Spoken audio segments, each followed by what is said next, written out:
আমার আজকের নিবেদন বিদ্রোহী কবি কাজী নজরুল ইসলামের লেখা অনেক ছিল বলার যদি সেদিন ভালোবাসতে।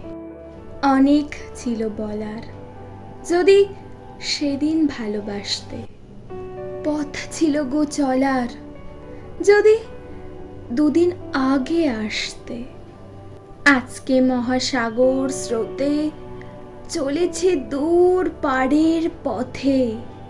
ঝরা পাতা হারায় যথা সে আঁধারে ভাসতে। গহন রাতি ডাকে আমায়, এলে তুমি আজকে?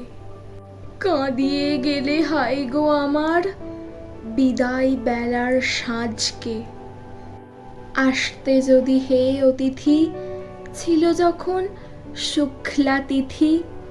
ফুটতো চাঁপা সেদিন যদি চৈতালি চাঁদ হাসতে। অনেক ছিল বলার যদি সেদিন ভালোবাসতে।